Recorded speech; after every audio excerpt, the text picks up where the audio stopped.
Hi Bills Mafia, this is Trevor here in the shed, hashtag Irish Bills Mafia.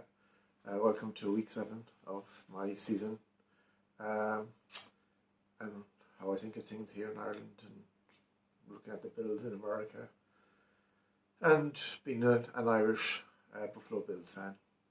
You find me on Twitter on Trev76_Irish, and I'm also hashtag Irish Bills Mafia on YouTube, as you're already here.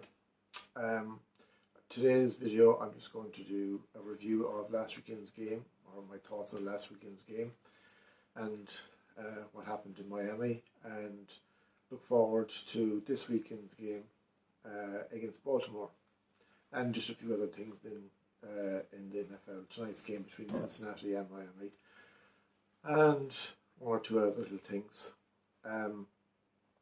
So this is my 7th week doing the video. I enjoy doing it.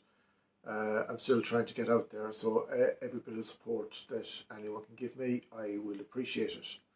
So I've decided over the next 4 weeks to run a little competition.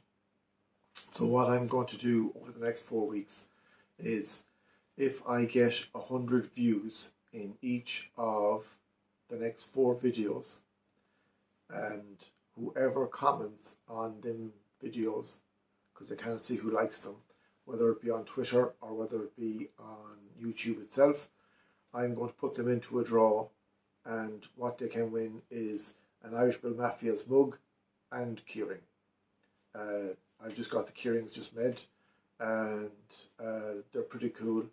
So if you are interested in having a chance of winning an Irish Bills Mafia mug and keyring, then please just leave a comment on the video. It doesn't matter if it's nasty or it's not nice, that's fine, and if it's complimentary, that's fine too. Just give me your thoughts and let me know what you think. But over the next 4 weeks, that's provided we hit 100 views each week for the next 4 weeks. I am trying to get out there. The more people that watch it, the more people that comments, it lead to more people watching it, and the more thoughts that I get on it, the more then I can work on myself and try to improve the video for you to watch. So anyway, let's get back to last weekend's game in Miami. It didn't go so well. I was nervous about it, I'll be honest. In last week's video, I thought we were on too high of a wave, and they had too much pain taken over the last 7 games, that with their new head coach and with their new wide receiver and and everything, that they would be up for it. Now, to be honest, they didn't do a lot. It's just we didn't take our chances. And with the injuries and with the heat exhaustion and everything, these things happen. It's only week 3, so let them have their moment. I seen a few fools on Twitter shouting and roaring, and you think it was the greatest thing to ever happen. It's a week 3 game, and how I look on things is you take one game at a time. When you win, be humble, and when you lose, just take it. Learn your own mistakes and work on them, and move on from there. I did feel for Josh Allen last Sunday. Be honest, that last throw to McKenzie, you could see the pain in the lad's face that it didn't work out. Yeah, it was a simple throw, and yeah, he'd make it 100 times out of 100 on the other time. But this was just, you could see afterwards how much it hurt him that it didn't go well and that the game didn't go well. What happened with Ken Dorsey and the pushed up in the room up there while he was watching the game after it, it shouldn't have been recorded, to be honest. Yeah, he was upset and he was showing passion, and it's just there for other teams to use as and abuse. Well, not teams, but fans and banter and all that. But look at the guy was upset that the play didn't work, but you also have to take into account them players aren't used of that temperature every Sunday. Miami players would be more acclimatized to it, and we lost an awful lot of players during the game. We had lost an awful lot of players before the game, and I think that's where we fell down near the end. Well, and it's not an excuse. Good luck to Miami, they won. But I know Josh Allen wouldn't have missed that throw in any other stadium, under any other conditions. So it's a bad one, but we need to bounce back this Sunday. And looking forward to this Sunday, Baltimore Ravens. That is going to be a very tough game. Now, we have to approach it like we did the first two games. I don't think we brought that approach. It doesn't matter about how many players were missing the last day. I don't think we brought that approach with us to the Miami game. I don't know whether there was a complacency there that we'd beaten them 7 times in a row, and they're the noisy neighbours from South, and they'll give us a bit of a rough go, but we'll beat them in the end. Or what it was, or maybe it was just everything, and it was just one of them days. Only the players and coaching staff know that. But going into Baltimore this weekend, we need to react, and we need to react positively. We need to go there and impose our game. Like Stephon Diggs the last day, he went off a few times with cramp, but he wasn't making them big long runs and take them chances that he did against the Tennessee Titans, or he did against the LA Rams. And hopefully now Gabe Davis will be back this weekend, and he will take some of the pressure off Stephon Diggs. I haven't heard any injury news yet as of now. I'm going to record who's going to be back or who isn't, but hopefully he will be. He will take a lot of pressure off. Again, Knox had a bit of an injury, but hopefully he'll recover fully too. He's a very important cog in our throwing game, in our blocking game too, within our throwing game. And then you have Lamar Jackson. Like, our defense is rock solid. It was brilliant.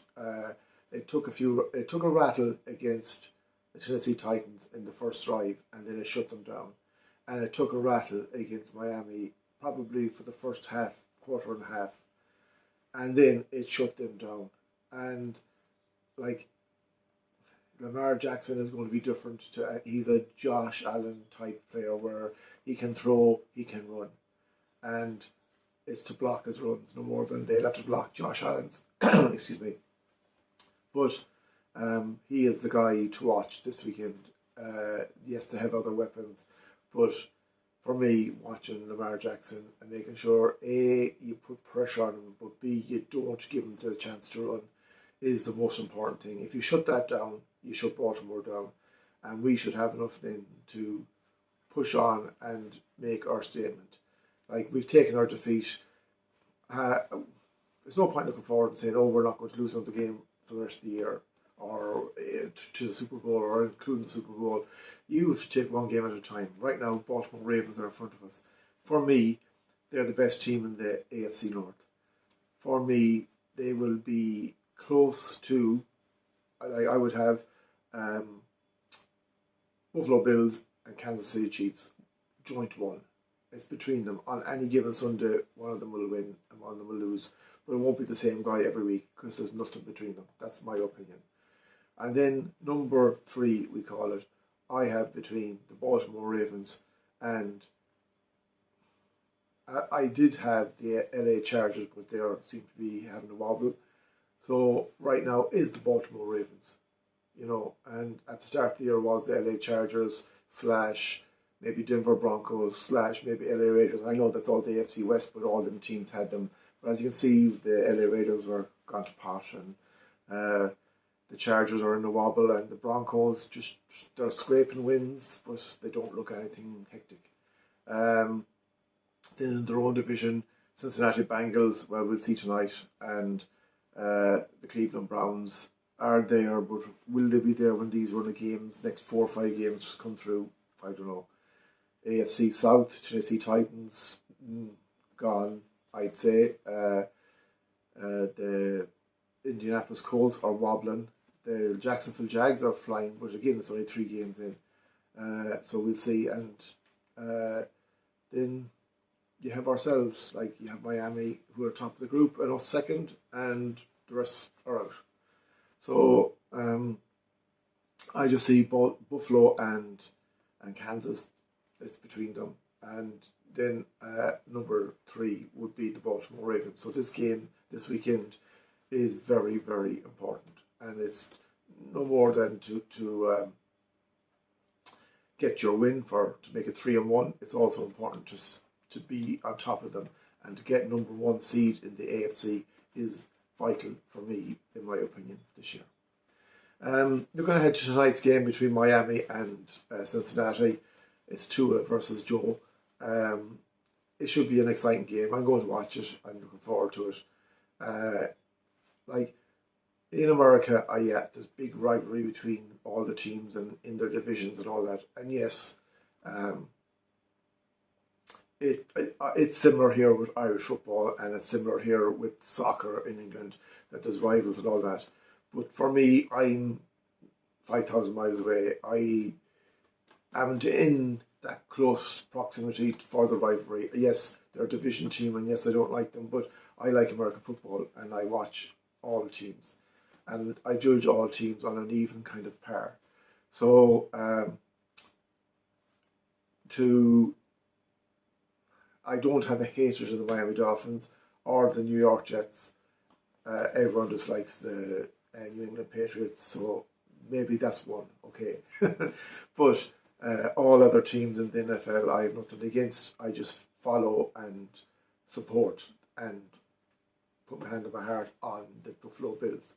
But I will watch the game tonight. Whichever team wins, I'll watch it and take it as a neutral look. And I think it's more important game to Cincinnati than it is to Miami. If Miami win, they basically put Cincinnati to 1-3, and I don't think they'll recover from 1-3 to get to the playoffs. So for that way, it is more important for Cincinnati to get the win tonight. Do I think they'll win? No, I don't. I think Miami are too good for them. But I was wrong last weekend. I did think Buffalo would have been last weekend. And to be honest, I was wrong about the Dallas Cowboys after week 1, because when Dak Prescott got injured, I also said that they were finished, and now they're 2-1, and their new quarterback is flying. And I don't know if Dak Prescott will get back, because he's doing the job. So I do be wrong. But it's only my opinion, it's only my thoughts. But I think Miami will be too good for Cincinnati tonight. And over the weekend, the other game that stands out for me is Tampa and Kansas City. Tom Brady and Pat Mahomes. And the Tampa Bay defense is the thing that might save Tom Brady, because his offense is pathetic at the minute. Him himself is way off, and he looks shook.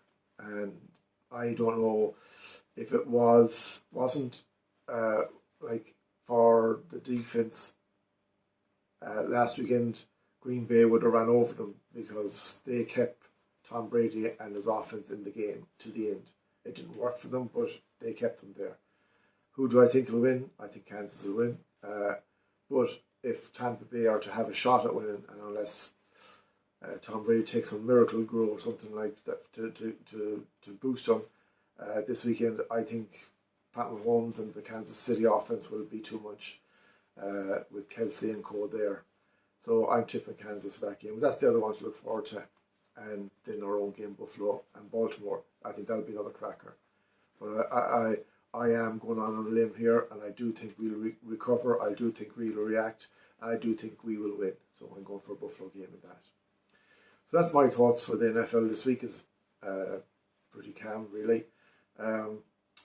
So I'm just saying again, if over the next 4 weeks, I'm going to do a draw. If we get 100 views on this video each week, whoever comments on the videos will be entered into a draw for one of these Bills Mafia mugs and Bill Mafia keyrings. And I'm going to put 3 up altogether. So it'll hopefully get the video out more. It'll hopefully get people to interact with me. You can interact via YouTube here, or via my Twitter page, which is 1276_Irish. And let me know what you think and how I can improve the video. So thank you very much for watching. I look forward to a good weekend of football, and until next week, go Bills.